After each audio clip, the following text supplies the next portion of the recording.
Now, the second wave of COVID-19 pandemic, which has long since reached other parts of the world, is also sweeping across the African continent, more than 1 year after it was first discovered in China.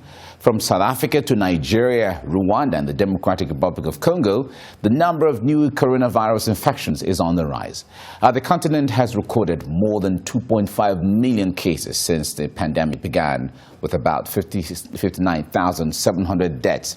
In Nigeria, some states announced the closure of schools due to an upsurge of infections, and some workers at certain levels asked to work from home. However, while briefing newsmen recently, the director of the NCDC, Chikwe Hekwazu, said that Nigeria and Nigerians will have to brace up this month to face the consequences of the activities that were carried out in December. Joining us now to discuss the spread of the virus via Skype from Ibadan is Chief Physician and Professor of Human and Veterinary Medicine, Professor Ade Ojeni. Professor, it's good to have you join me on TVC Breakfast this morning. Delighted to be there too. Great, thanks. Great. Happy New Year to you. Happy New Year to you too. Now, I would rather say happier New Year than 2020. We hope so, because the point there is we are very hopeful people here. So we hope to have and see a happier 2021. Thank you. Now let's get into the issues now. The second wave of coronavirus is being experienced across countries of the world.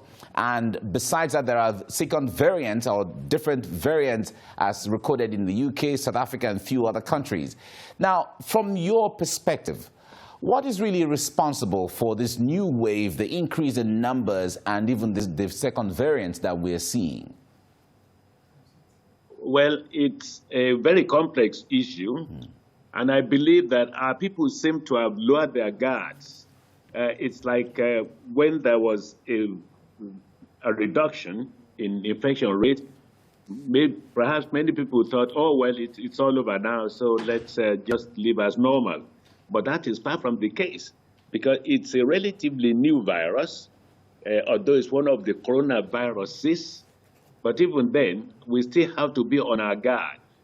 I was amazed to see, or rather, not to see, so many people wearing face masks.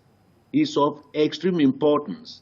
I know that the whole question of social distancing can be quite a challenge because of the density of our population, and because we are very gregarious by nature.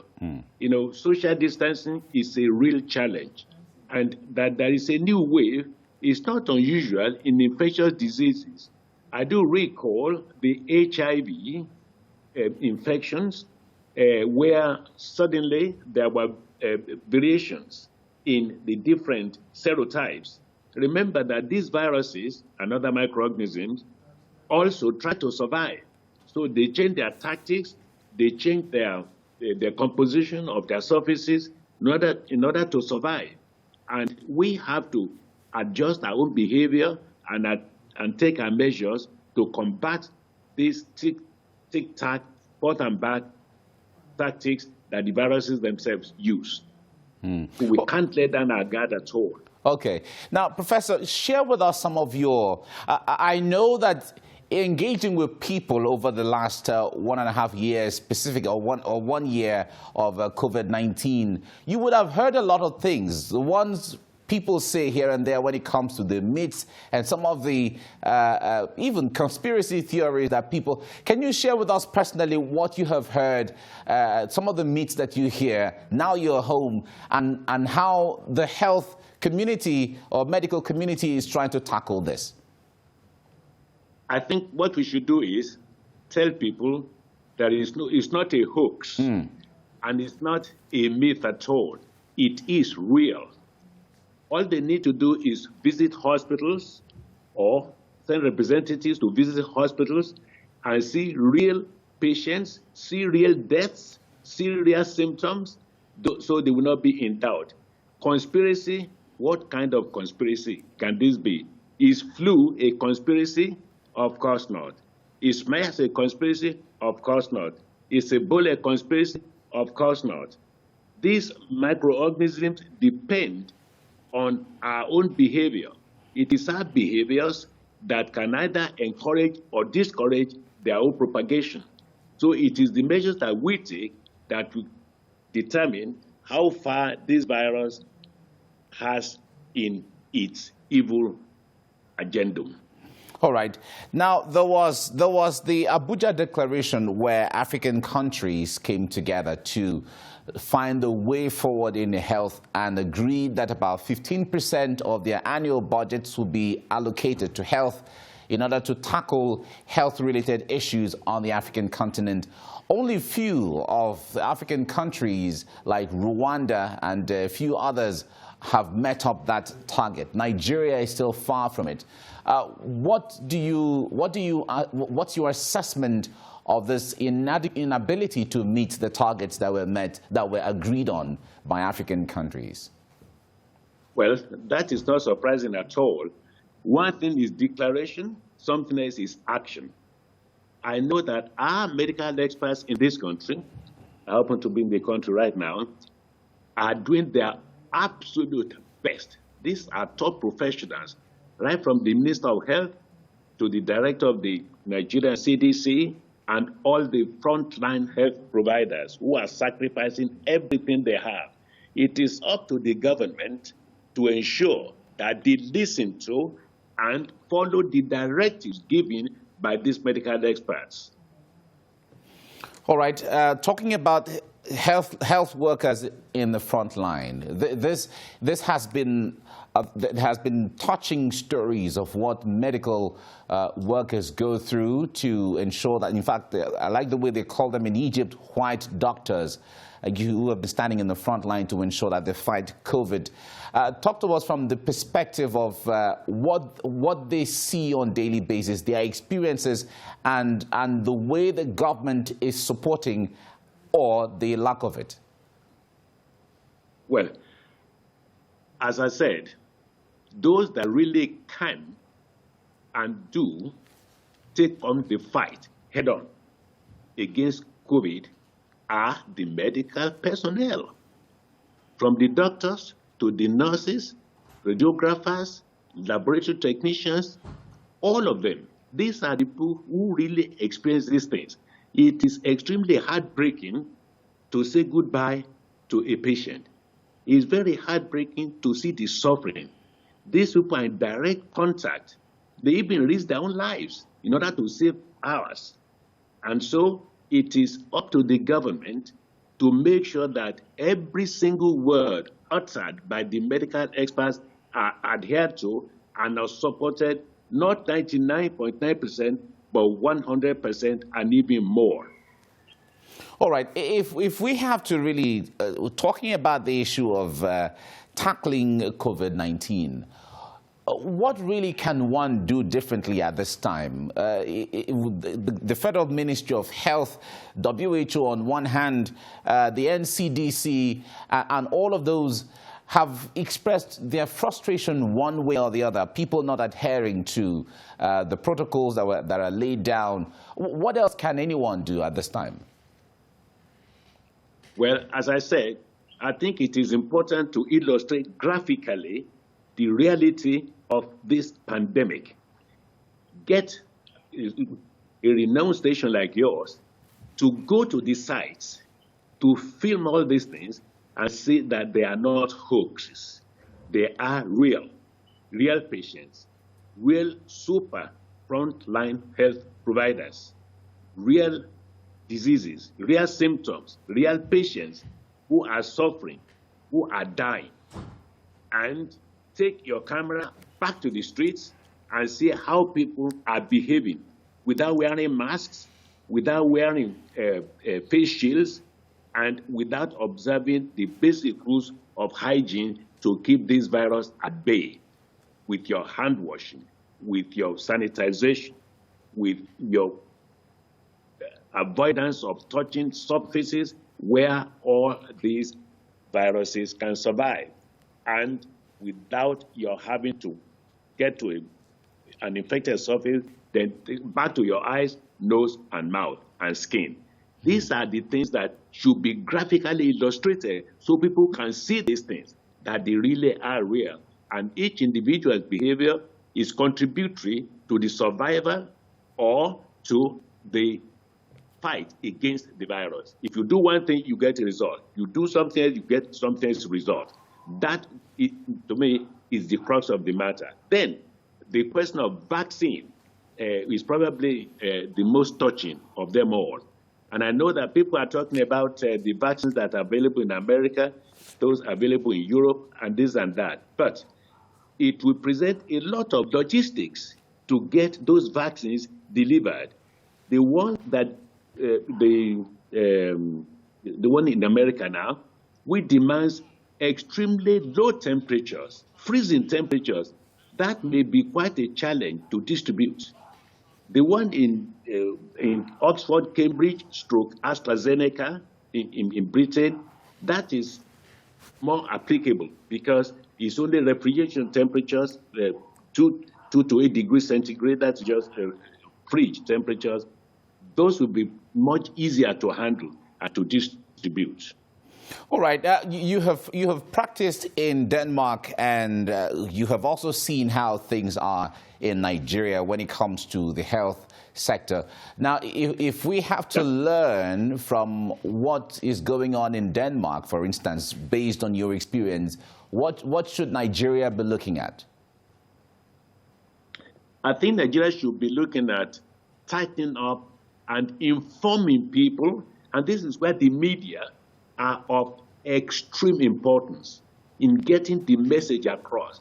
And there is nothing more effective than a graphic illustration of these things, as I said earlier. Film the real issue, the patients, the frontline health workers. I take my hat for them, doff my hat for them. Those are the issues. Let the population see that these things are real. And then we now, as they are restricting movements, not to inconvenience people, but to protect them. And then work intensely on vaccination. And people should not be afraid of these vaccines. I know that in America, African Americans are extremely suspicious, and with good reasons. With extremely good reason. I've followed the developments for centuries of how African Americans were used as experimental animals, even up to the 1970s. It's not a question of thousands of years ago. And so I can understand that they are extremely skeptical about it.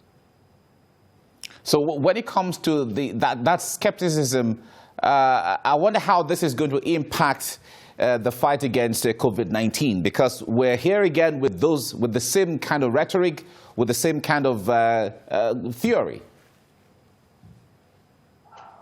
Yes, I know. And this is one of the reasons why we should throw in a lot behind our medical experts, right from our Minister of Health to the Director of the Nigerian CDC, all the frontline health providers in this country. They are in touch with the realities of the entire situation, whether it's skepticism, it's availability of this, availability of that, what measures to take to reduce the load, to curb the infection rate, and this and that. Listen to all these people. They are the ones that are the flag bearers. They are the ones that are loaded with all the knowledge, all the information, all the wherewithal to fight and overcome this virus. Listen to them, follow them, respect what they say, and carry out exactly the directives they give. All right. Now, talking about the budget for the health sector generally, we have a great improvement between last year's allocation to health, which was about 46 billion naira, to several hundreds of billion proposed for 2021. But allocating money is different from executing money, like they say. But this is coming on the back of COVID-19. How aggressive do you think we should be facing the fight against COVID-19 if we have to see the numbers come down? Well, we can't even be aggressive enough because the bottom line is health is wealth. Everybody knows that.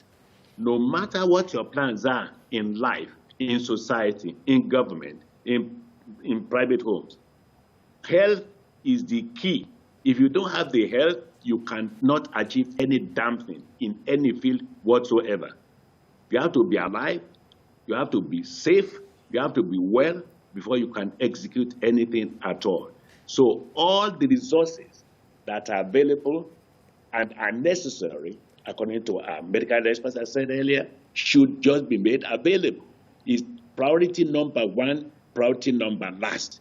Priority first, priority in the middle, priority at the end. That is health. Full stop. Okay. I like the way you put it, Professor.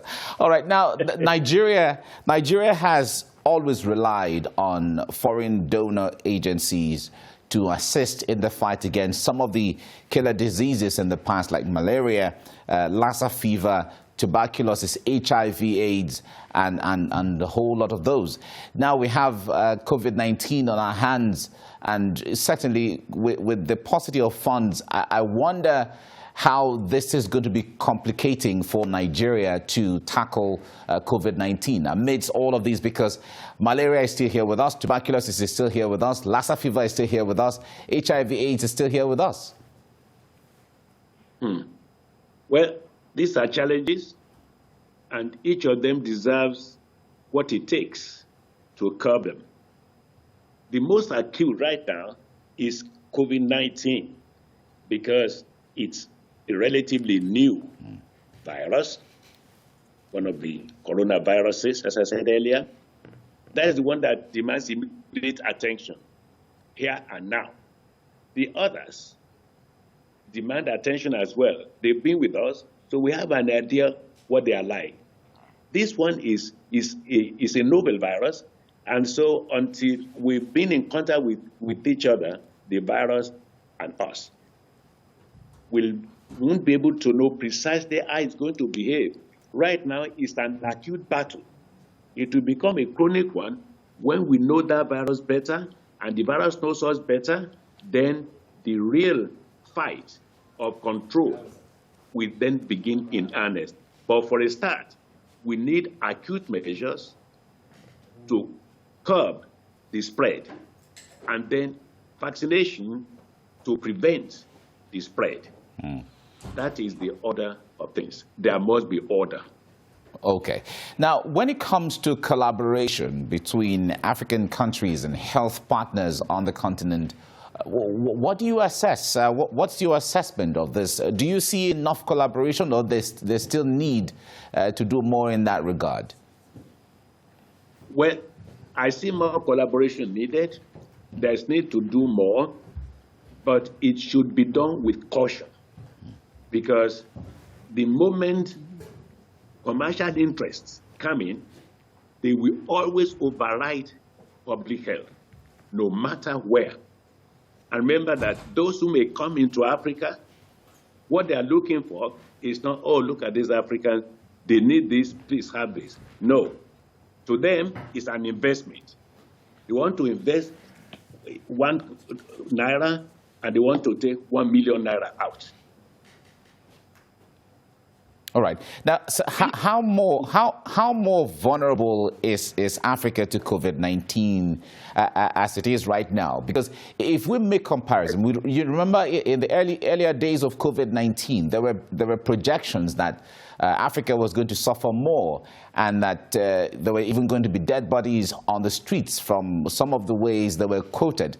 But that has not really been the situation. But that is not to say Africa is not vulnerable. But the point there is there's still some, effort to explain why we have more of COVID-19 related issues in the Western world than on the African continent. What are your findings? What are you assessing? What are you looking at from the medical perspective?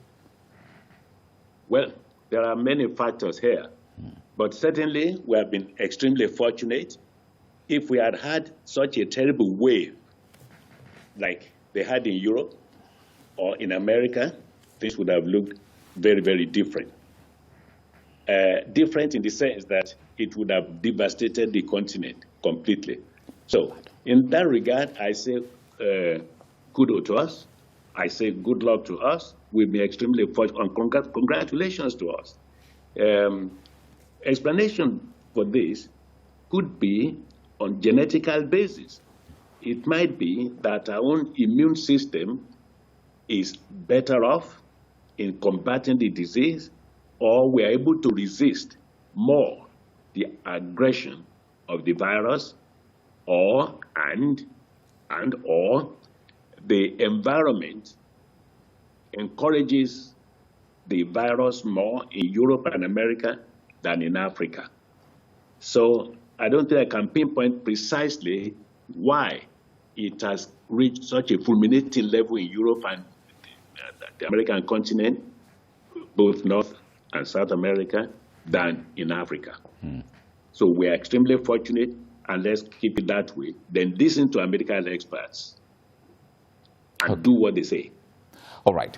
We have to leave you here now. Professor Adeojeni, Professor of Human and Veterinary Medicine, reaching us from Ibadan. Thank you so much for your time. And I know you're on vacation right now. Thank you very much. I will look forward to a hopeful 2021, like you said, and a happier one. Same to you. And good luck. Thank you, Professor. Bye. All right.